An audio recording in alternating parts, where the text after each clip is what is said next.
So, yeah, I think we thought that grant making was kind of an important aspect of our jobs, or at least that it could be, and that it would be fun to talk with somebody who's realized that in spades in his work. Lenny, I appreciate your joining us. Maybe we could just go around and people could introduce themselves, give you a sense of what they're working on, and then we'll turn it over to you for some opening comments. So let's see, Guillermo, do you want to go first since you were first on the line? An hour ago. Yeah. Sure. So I'm Guillermo Wippold. I'm an assistant professor at the University of South Carolina, and I am currently working on submitting a grant to develop a community-informed peer-to-peer intervention to improve health-related quality of life among African-American men in South Carolina. Great. Thanks.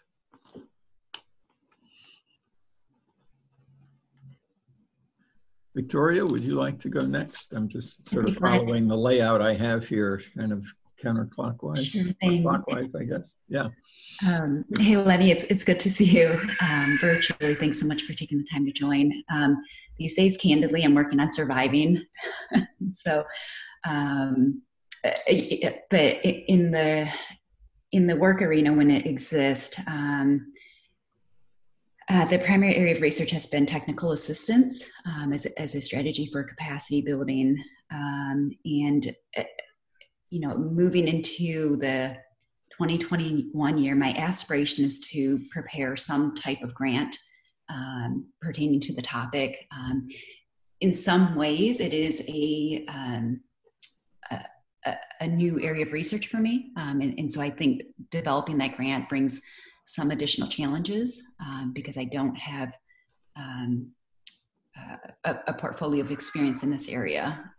And so I expect I may have some questions pertaining to how do you enter a new frontier from a grant developing perspective. Good question. Sarah, you want to say a few words? Sure. Good morning. Yeah, thanks for being on, Lenny. I'm Sarah Buckingham up at the University of Alaska Anchorage, so it's bright and early here, so excuse the wet hair. My work is largely on the intersection of culture and well-being with people who have had their cultures forcibly oppressed. So my work is largely with forced migrants, but also with Indigenous communities here in Alaska. And so I have a grant under review right now with the NIH, looking at a cultural identity development program facilitated through elders and looking at how that shapes behavioral health.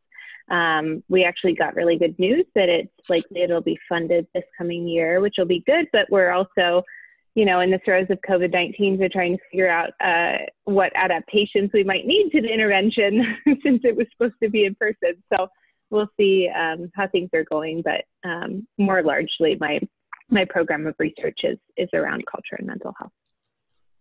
Great, congratulations, that's great. Mariah. Yeah, congratulations, Sarah. That's terrific news. My name is Mariah Kornblue. I'm a graduate of Michigan State. I was actually in their community psych program, so I actually went through with Valerie Anderson that worked with Lenny as well. I'm an assistant professor at the University of South Carolina in our clinical community program. And recently I've been working on an application looking at the social, emotional, mental health needs of minority low-income adolescents in the time period of COVID-19 and thinking about online interventions and social supports. So writing a small proposal for the Spencer Foundation and then trying to think through one that might be bigger for NIH. So I really appreciated Victoria's question about kind of how do you develop that portfolio as well. Good to see everyone. how do you develop a portfolio in terms of in the topic area that you're applying for, or? Yeah, like I've done adolescent work, I've done like some online intervention development, but I don't like have like a specific niche yet necessarily in that area. So kind of again along those lines of other things you can do as you're in the application writing process as well there. Mm-hmm. Yeah, good question. Great. Well, that's a good quick overview. Lenny, do you want to give a little bit of background sketch on yourself? So first, thank you, Chris and other members. This is such an exciting enterprise, where they're actually selecting individuals early in their careers and providing them kind of mentorship. I just don't think there's anything more important to the field of community psychology than the work that you all are doing. So it's great. So I compliment all of you, and particularly Chris for undertaking this. I'm probably gonna sort of bystep the questions a little bit until maybe I finish some opening remarks, and then I'll certainly dive into more specifics in terms of some of the questions that you've asked. I came to DePaul University in 1975, 45 years ago. And during that time, grant writing was just something I took for granted, that I should be trying to bring some external money in. It has helped enormously my career, as I think we can all recognize. There's all types of benefits. And I'll give just one quick example. In 1990, the dean of the college that I was in said, "You're always going to be teaching. I don't care how many grants you get. You're always going to be teaching." And I told the dean, "That's fine. I don't mind. I enjoy teaching the undergraduates and graduate students." And then NIH doubled in size in terms of the funding with the end of his administration. And I had written 4 large grants that were all multi-million-dollar ones, and they all came in unexpectedly. So I went to the dean's office and I said, "Okay, well, which 1 or 2 do you want me to give back?" And the dean said, "Don't, keep it all, keep it all. Indirects, that's a lot of money. Indirects means if you bring in $1 million in a grant, the university gets $500,000 on top of that." And the universities like that money. They can do all types of good things with it. So my schedule for the last 20 years has really been directing a center where they put me in charge of, and I've been released from all formal responsibilities with the psychology department, including teaching, administration. Now I have decided to stay connected with my peers, and I've been very connected with the clinical community program, with the community PhD program, with the undergraduate program in community psych, and we now have just developed the terminal master's in community psych. So I have involvement with all those programs and have been really interested in the issue of teaching. But I have the choice as to what I do. And that type of freedom is wonderful. And I think that's the point I'm trying to make.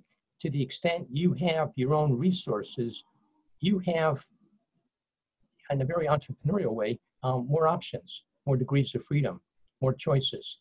So I just think bringing in money is something that we should do, in part because for ourselves, very personal options, but also for the settings we're in. Education is being fundamentally challenged like it has never been for the last over 150 years. There's no going back. There's just a question. And the people who are going to be valued in settings are going to be the folks who basically are seen as assets. And certainly bringing in money will assure you a viable and long career in these types of settings. So that's my plus or push for the advantages of seeing grant writing as just something naturally what you do as your professional work. So the question is kind of what are some underlying issues in grant writing that allows you to do this work. And those are the two things I want to mention briefly. And again, there's nothing surprising that I'll be saying. But I think the first piece that I've learned over this long period of time, and as a graduate student, I actually started grant writing when I was doing work with my master's thesis and dissertation. So it was just always something I was, searching out money so that I could have more degrees of freedom with my research. And the passion for what you're doing really will dictate your work in this field. To the extent that you basically find something you really care about, you will ultimately find ways of learning more about it, like an archaeologist or anthropologist. You're getting the history, the deep history of that particular phenomena. And to the extent that you do that, and you'll stick with it because you care about it. But if you don't care about something, if it's just peripheral, you might stick with it for a short period of time, but not the length of time that's going to be necessary to really have that successful, I think, long-term career. And that doesn't say that I don't write. I'm writing several COVID-19 grants right now, and I enjoy it. But it's not the main thing that I'm working on. So let me give it a quick example of the difference. When I was a graduate student, I worked with Emory Cowan, who was, as you all know, one of the pioneers in the field of community psychology at the University of Rochester. And I found out about a program that just sounded really interesting. It had all the components of community psych. So my first year, I affiliated with it. It was basically what's called an infant stimulation program, where we would train up parents and have sessions for the youth and teach them social emotional skills. And we had volunteers, and it was in the inner city, and it was for under-resourced individuals, and it was great. I spent 4 years working on it. I did my master's thesis and dissertation, and the place where I worked, which was a community mental health center, gave me money to do the program because they thought it was so valuable. So I was paid in some ways to do my dissertation, as well as had resources to implement a program for many families and infants that we worked with. But it wasn't my passion. It wasn't the thing that I was going to spend the rest of my career on. And when I took a job in 1975 at DePaul University in Chicago, I didn't continue that line of research because I did it to learn something. It was useful. It was tremendously valuable. And I'll never forget, in 1973, my master's thesis was published. I actually had a publication, and it was in the University of Rochester library. And I would go to the library. Of course, I spent most of my life in the library as a graduate student. And I would go to that section, and I'd sort of pull out my article on the infant stimulation program for my master's thesis. And I was amazed that actually I had contributed to this library. It was amazing. So I got a tremendous amount of joy out of the work. I really had a chance to meet lots of people, a lot of training. And I learned the depth of really finding something for 4 years of working on something, such that when I was a grad student, some very prominent developmental psychologists asked me to lecture in their class on the work I was doing. So that gave me a lot of sense of identity of, boy, it's cool, it's important. But I think when I was a graduate student, I remember talking to Emory and saying, Emory, if we're really serious about this prevention thing, it's tobacco. I mean, tobacco's where it's at. That's what's killing more people than anything else. Put everything else together, it's tobacco and tobacco-related fatalities. And while I'm talking to Emory, my advisor, he's puffing away because he's a chain smoker. And I'm saying, well, this isn't going too well. And he kind of said, come on, Jason, knock it off. So he had no interest in tobacco. And I kept working on the program. But tobacco was something I was really passionate about. And when I got to Rochester, when I left Rochester and came to Chicago at DePaul, I shifted my focus to tobacco research. And that really, I stayed with that for really 40 years, just working on it because I really cared about it. I could sort of focus on different things that just had a lot of community involvement and participation. So I guess what I'm saying is when you find something you really want to do, you might not be able to do it at that time. I certainly.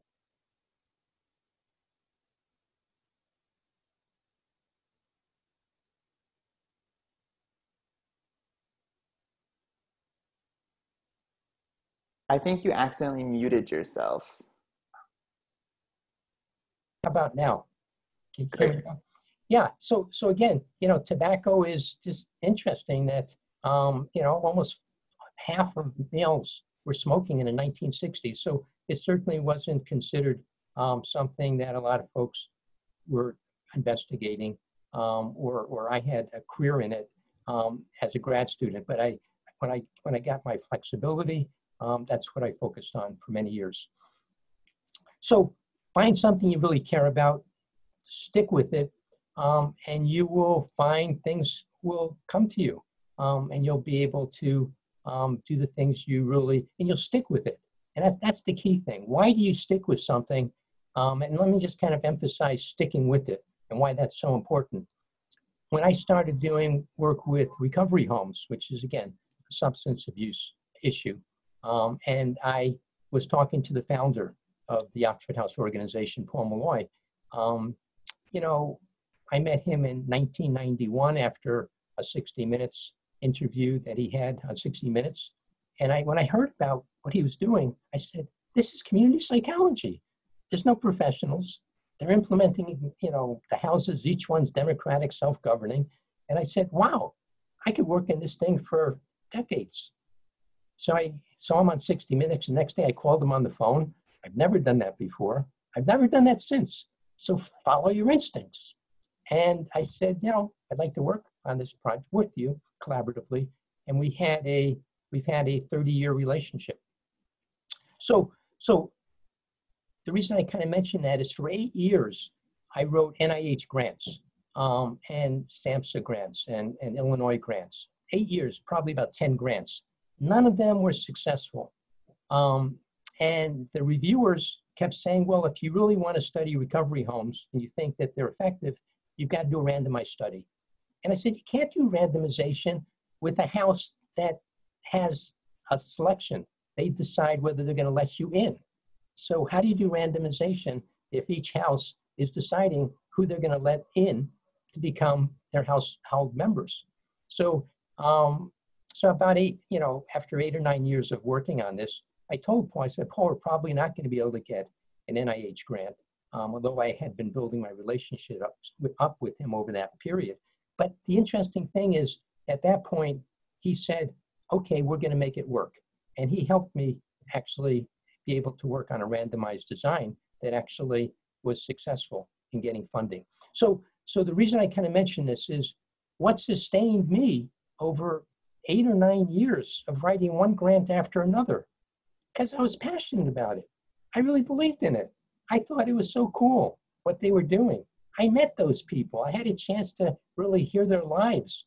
I was fascinated by the transformations that I saw an ecological setting was having on individuals who were primarily homeless, criminally justice involved, high rates of psychiatric comorbidity. The types of things that we care about were being transformed in this kind of laboratory of a self-governing house. And I really wanted to stick with it. Okay, so the first thing, find something you really care about that will sustain you. And each of you have indicated something you really care about. That's the starting point, I think, for anything that one does in the grant business or any type of research that one's doing. The second piece is to use something that's really part of our training, which is connections, networks, and our vast network of people who we know, and how to use that, how to maximize that to sort of sustain us. You've all heard about, 6 degrees, Kevin Bacon of, distance between people. We're all connected. We really are.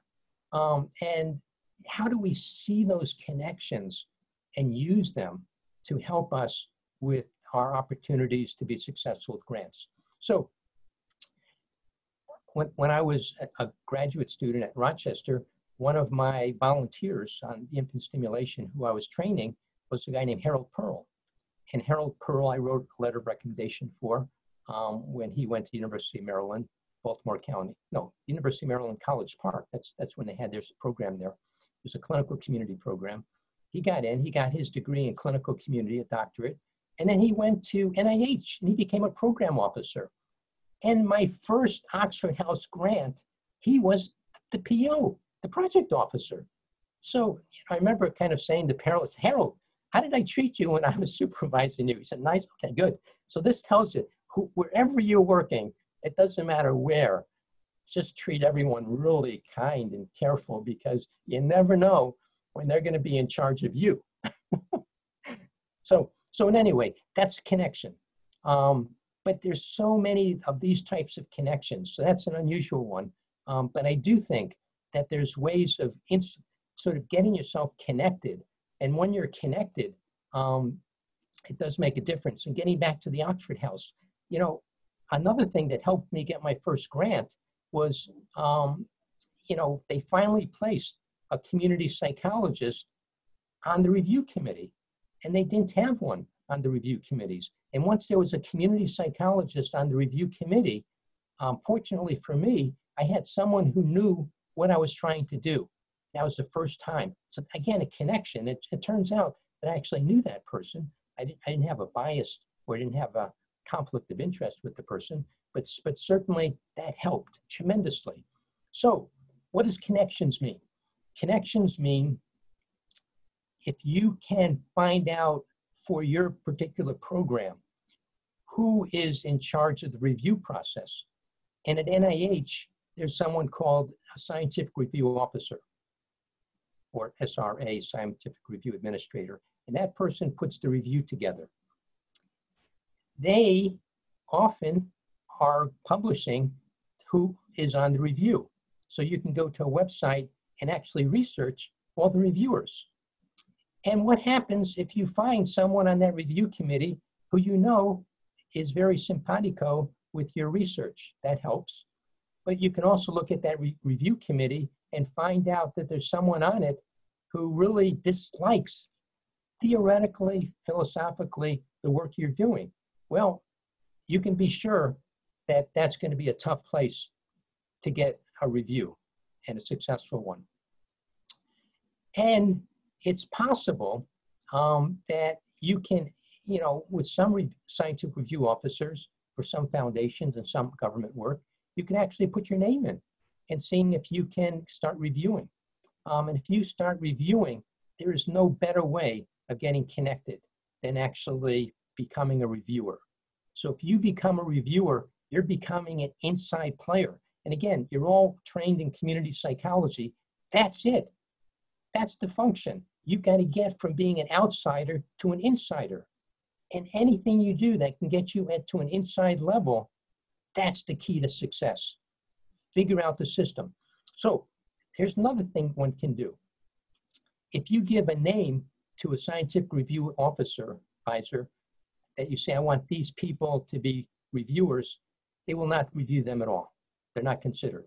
It's because, but if you say, I have 3 areas, epidemiology, pediatrics, you know, things that are content areas, that's something they're willing to consider. But the program officer, the PO, which goes to the other side of the institute, is able to take names and is able to think about people who could be qualified reviewers.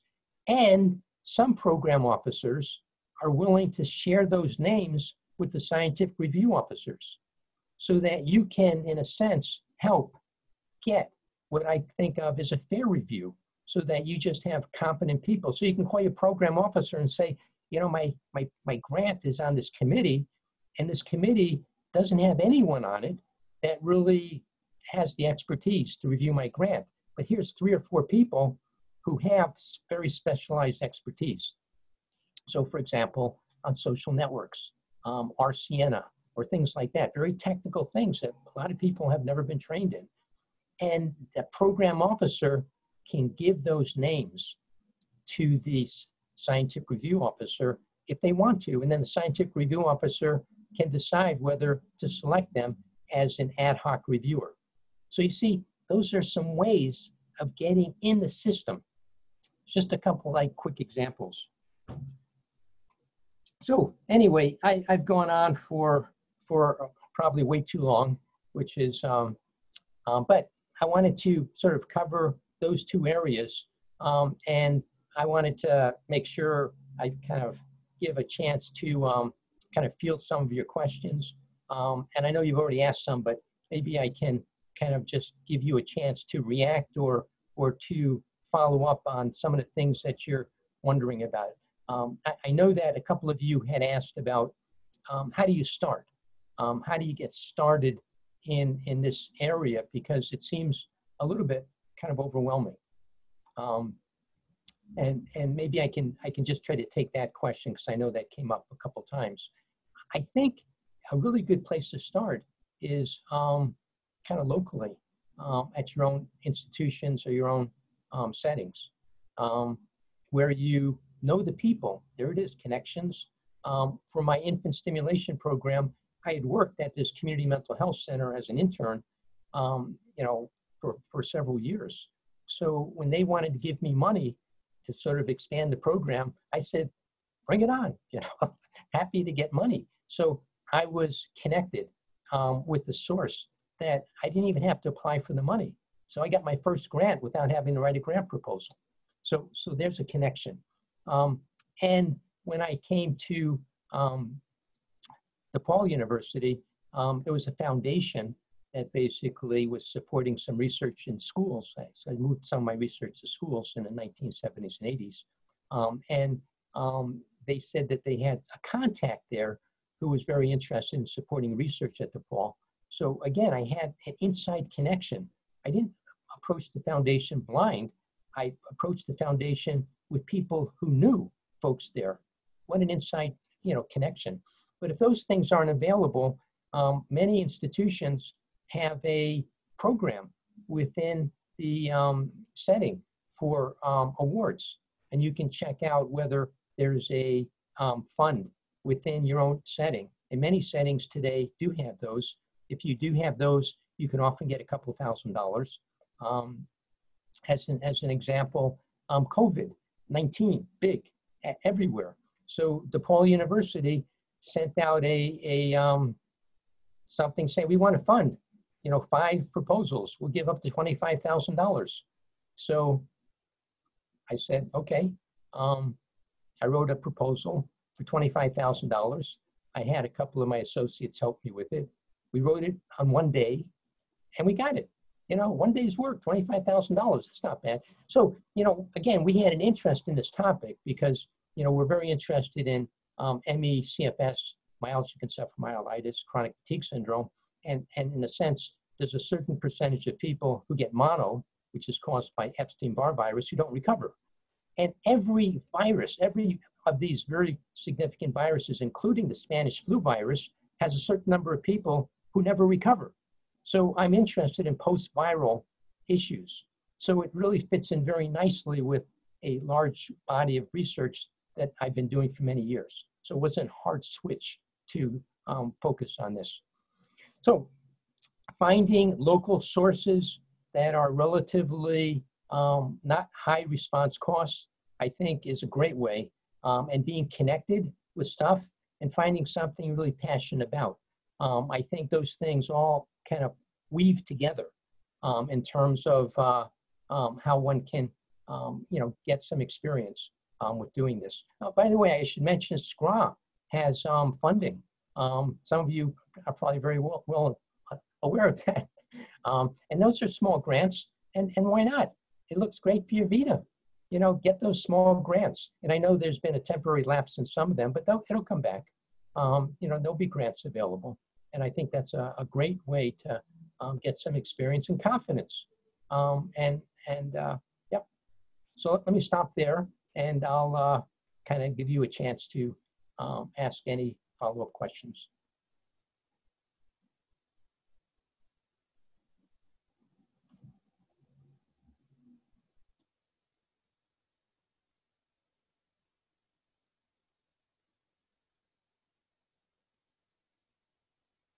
I've got one on mine I'd love to jump in with. Lenny, you started with this idea of finding something you care about and really sticking with that passion.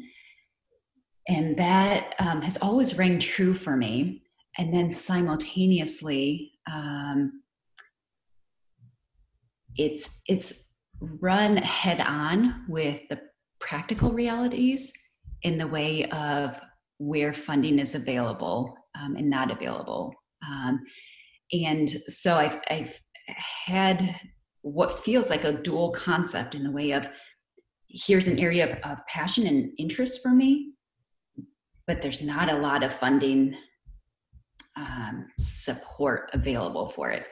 And so in my own journey is the effort to try to reconcile those two worlds. And in your statement where you said education has changed and it's not going back. And then you said people, faculty, are now seen as assets. And I've very much made that discovery in my own journey, and in realizing that the money talks, for better or for worse, and that the value that the academic administration affords to faculty in some ways is strongly tied to your grant awarding success. And so I guess let me reel it in a little and try to be more succinct here is, how do you reconcile these two where you have these passion areas? And so for me, one area is workplace lactation support or breastfeeding. Not a hot topic, not something our federal government cares a lot about. There's certainly policy that happens, but it's not opioids, it's not obesity, right? And so how do you survive when your passions don't necessarily line up with the broader public social agenda? So yeah, that's a great question. And you know, I've kind of struggled with that my whole career because, you know, it's interesting. I've generally taken topics that are not too popular.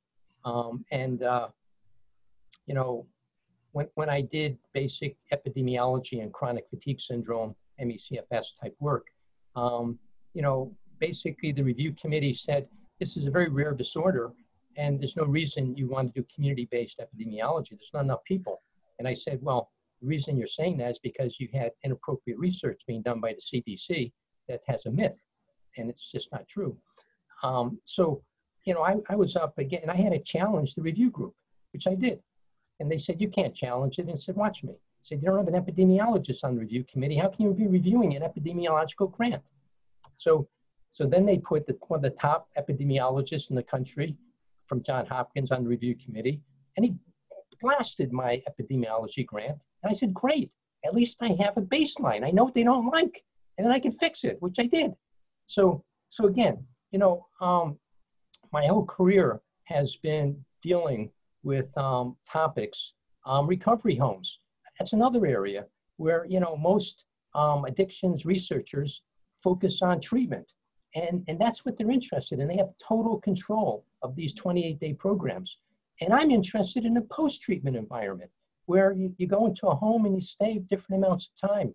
And it's not as clear kind of how to measure all the things. And I get bashed by these treatment researchers who kind of think that post-treatment is trivial. And recovery homes, why do you want to study that? So, you know, and probably the worst case was my tobacco research, which, you know, I was focusing on trying to get the merchants to stop selling minors tobacco. And it was crazy because the tobacco industry hated that research. And the social science researchers thought there was something problem with that because they said that you should punish the stores and not the kids. or you should forget about the stores, forget about the kids, just basically do good prevention and media interventions. So the whole issue about retail availability was really considered not worth studying. And at one review committee, and again, I heard about this after the review by the program officer, there was an hour fight between two groups of saying, you know, Jason's research is terrible, we're not going to support it. Another group says, this is the cutting edge, it's got to support it. And the proposal went down terrible. So yeah, I basically have found that if I chase the money, I stop losing what I really care about. And if I don't stay true to what I want to do, then I lose something. And I just think in the long run, there could be an area where you're not going to get funded in. And that's okay. Truthfully, I've done some of my best research that's not funded. And I've learned probably a tremendous amount. And that's one of the nice things about being at the university, that I can bring together a team and I can do work for really just about no cost. And so some of my research is not supported. And some of that research I continue to do, and some of the research is supported. And some of the research I found that the field is so against what I'm doing that I'll never get funded in it. So I just stopped doing research in that area that's funded. And I continue doing some work that's not funded. So I do think that the passion, the caring is really good to be there.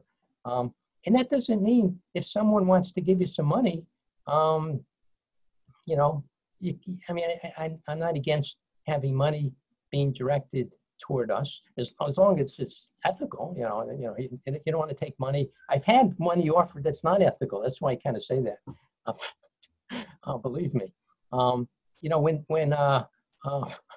the tobacco industry asked me to work with them, you can imagine how what I said to them about that. I said, no, I don't think so. In any event, so yeah, I do think that our values, particularly as community psychologists, really are clear as to kind of what we want to do, and we might be able to get some funding areas that are high priority right now that have some connection with our interests. In some areas, just might not, and that's okay, because something that's not fundable today might be very fundable at a future time. Or once you get into an area, what's really fascinating is that when you get into an area, you find people who are really caring about that area, and you know, you might be able to get some funding even through you know, a family foundation that just, you know, we had a family give us $50,000. We didn't solicit it. They gave it to us to do some research in an area that you know, we weren't getting much success at NIH with. So that sometimes happens if you work on something where people care about. You know, sometimes unexpected things happen.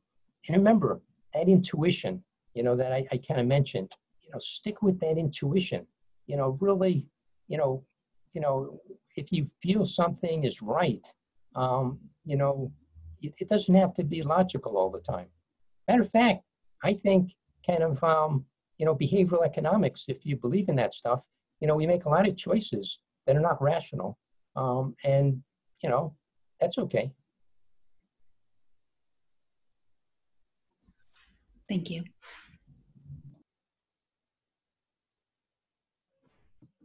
Other questions that people would like to pose?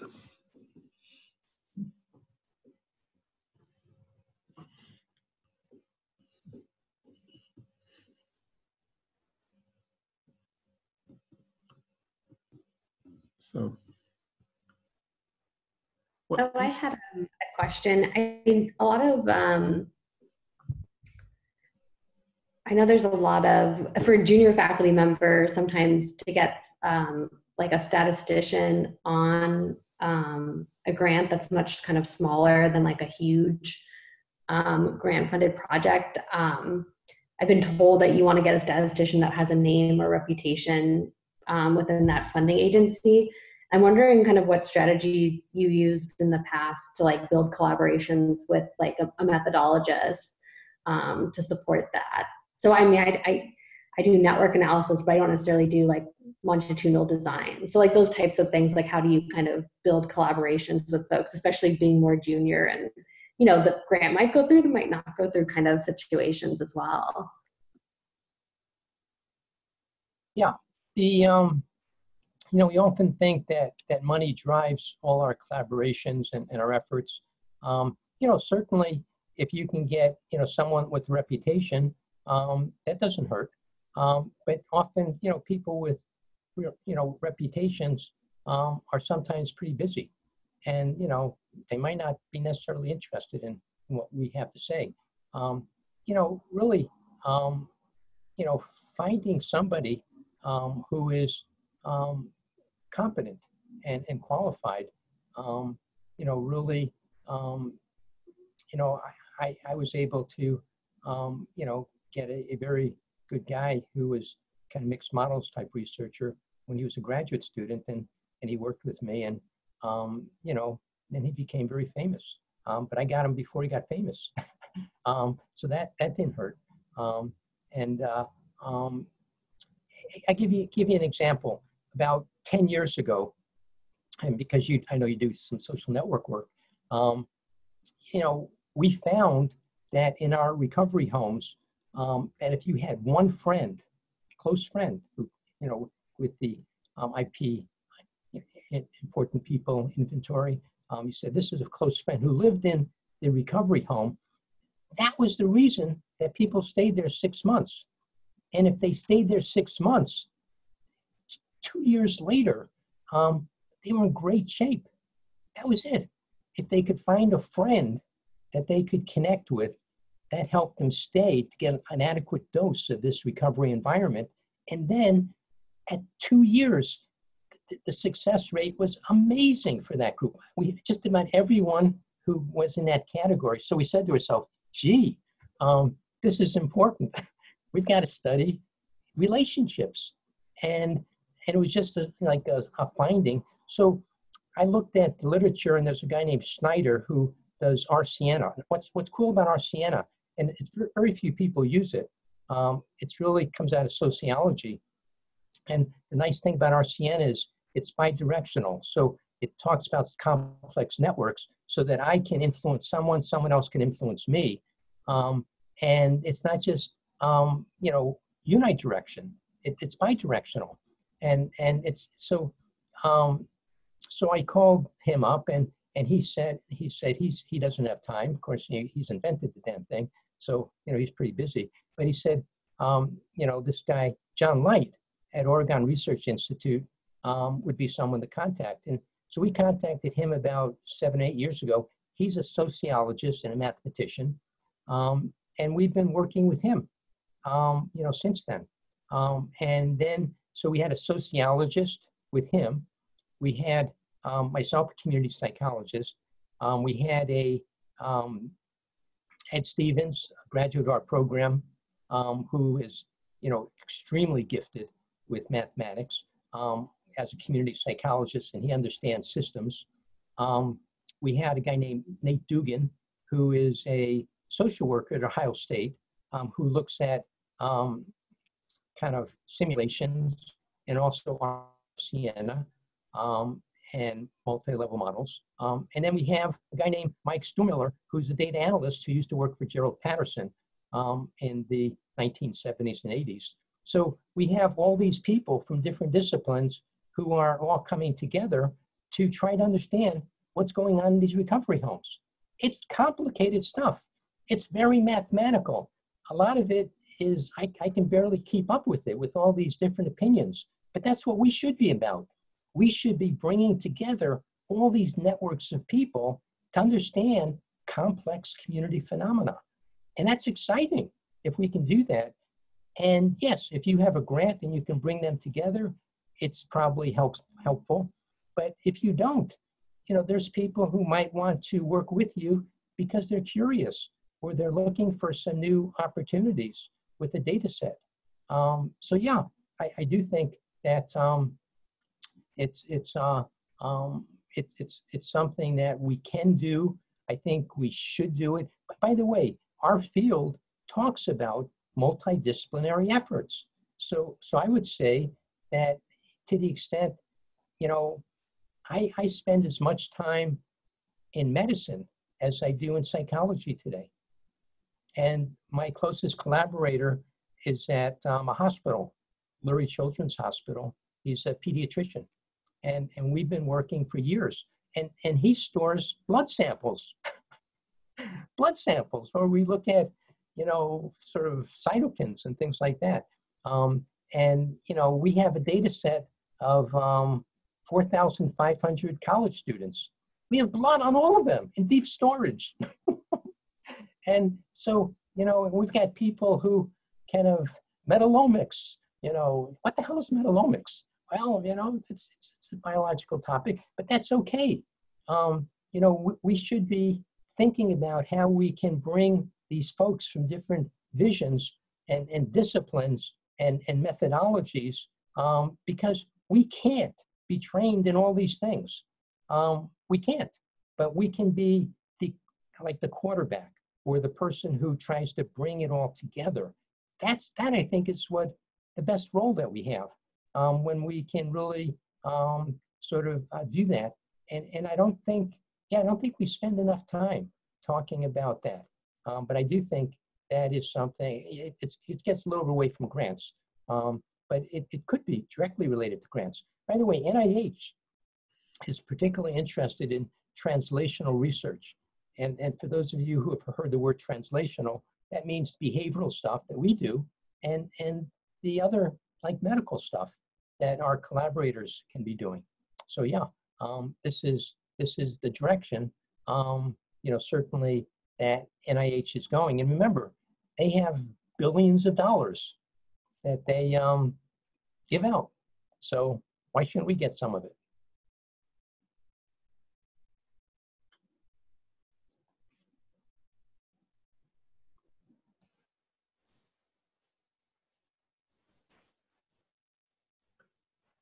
I'm curious, Lenny, what you've seen as kind of the steps to building a program. Your program is pretty massive and for most of us overwhelming at this point. And I'm kind of wondering, like, you know, you sort of talked a little bit about getting started. Wonder if you could say anything more about how a untenured faculty member can make grants part of what they do, realizing that they're also getting on top of teaching and needing to produce publishable research within you know, a relatively short time frame.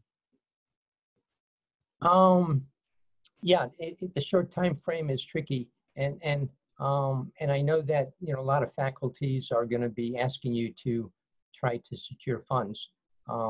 So, you know, one thing to think about is, you know, if there's another group that's working on something that you can join, you know, that's one way of getting experience with the large grants.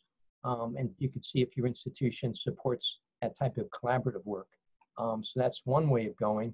The other areas, again, you know, again, I'm just going to, you know, think about myself with the tobacco area. I really didn't get tobacco support for really the early part of my career. But I was learning, and even though it wasn't funded, and I didn't really know enough at the early point to write federal grants. So it took me a while to figure out what that game was about, but I was still learning from that research. And one thing that I kept my ear to the ground of hearing that the kids who we were doing these smoking prevention programs for were telling us, why are you talking to us? You know, the merchants are selling us tobacco. I can go into a pharmacy and they'll sell me tobacco, and I'm 12 years old. If you tell me tobacco is bad, why are they all giving me tobacco? Well, when we heard that type stuff, we said, okay, we got to focus on the merchants. And when we started focusing on the merchants, you know, we really changed the research of trying to get them to stop selling tobacco. And that became our focus for many, many years. And we did get funding in that. But our initial really long period of time of just learning about the field was not funded. So I'll go back to some of the things I initially said, Chris, and I do think that there's local funding sources at your settings or in your communities. I'd take advantage of getting those small grants. I'd also, do everything you can to network and possibly find groups that are doing work that you're interested in, that you can affiliate with, and maybe get connected with some of those larger groups. And I do think you probably don't want to start off by trying to write a $2 or $3 million grant, but it's really, there's benefits to people who are early in the game, because if you have not had an R01 grant, an R01 grant's generally what's called the larger grants at NIH, so it's called R01. But if you get a score for, say, maybe it's a $200,000 or $300,000 grant, your score is actually much more valuable than someone like mine. So for example, say I get a score of the 15th percentile, that might be fundable, maybe not. But if you get a score in the 25th percentile, and 1 percentile is the best. So my 15th percentile is just on the borderline of maybe fundable. That's the top 15% of grants. But your funding might be at the 25th percentile.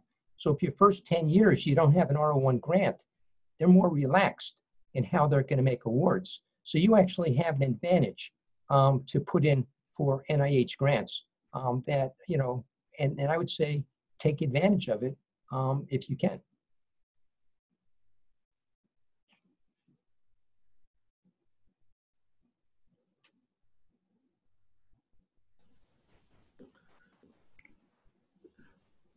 We may have time for one last question.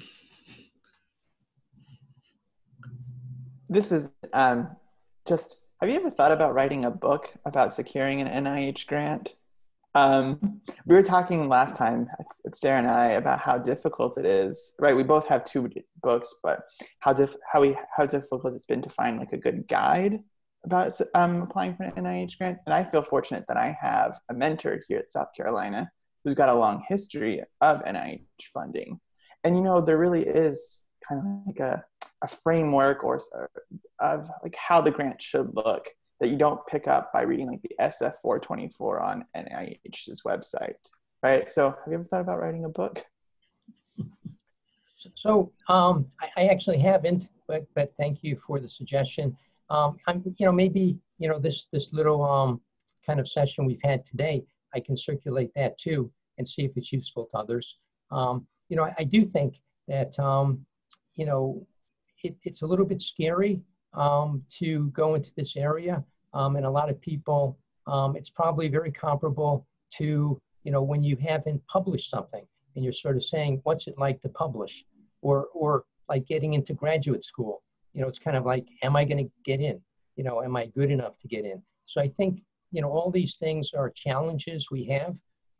And I think there's ways for each of those kind of crises or transitions to up your probability of success. And that's it. They're very concrete steps. And I do think that, everybody is capable of being successul. And the biggest problems, I do think, is sort of in all those areas. And again, because we all advise students, we see students who are applying to the wrong schools where they're not a fit for, and then they get hurt. They're good. They got the qualities, but they just went to the wrong schools. They didn't have that information. Or publications. The average PhD doesn't publish anything. And that's, again, something scary. But those folks who start publishing often find it to be very rewarding. And grants too. Most people don't get grants. So the question is, there's a lot of barriers to it. But I think there are concrete steps that people can take to increase the chances of being successful. And I think the things that you've all been talking about, and the things that you know, we've been discussing are some of those ideas. But thank you for the compliment, and I appreciate that there's actually some things of worth that I have shared with you that are helpful. But by the way, working with someone who has a successful grant history, that's excellent. And that is such a great way of learning kind of what this is about. And really, it's really by doing. You learn so much more than by being told what to do. And that's why in the mid-1980s, with Karina Reyes, you know, I had a class, and I was kind of saying to myself, here I am teaching about community psychology, it's an advanced class, and I said, why don't we do something concrete? So this was very different days than it is today, where you have so many committees that make decisions. So I just turned the class into a grant writing class. I said, forget about everything, just write a grant. And I said, everyone write your own grant. Everyone wrote a grant, and we had great fun doing it. And we, of course, you know, you can't do that today.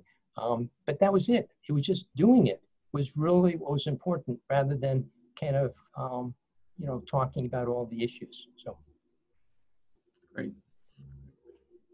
Well, that's a great transition to send people out to do it, right? So thanks so much, Lenny. And I'm excited that all of you are, you know, on the grant writing track, either developing grant proposals or you know, having been successful in applying. That's great. So I do think that's, I'm not sure how hidden a secret it is, but I do think that's one of the elements of academic success, is being able to you know, explain your work and its value to others well enough that they will publish it and that they will fund it. Yeah. Thank you, Chris, and thank you all for asking great questions and giving me this opportunity to reflect on the last half century. And now I'm ready for the next half century. The best is yet to come. Right, and it's going to be even more productive over the next 50 years. That's what we're predicting. Thanks, Lenny. Okay. Thank you. Thank you. Thank you so much. Let me just ask the scholars to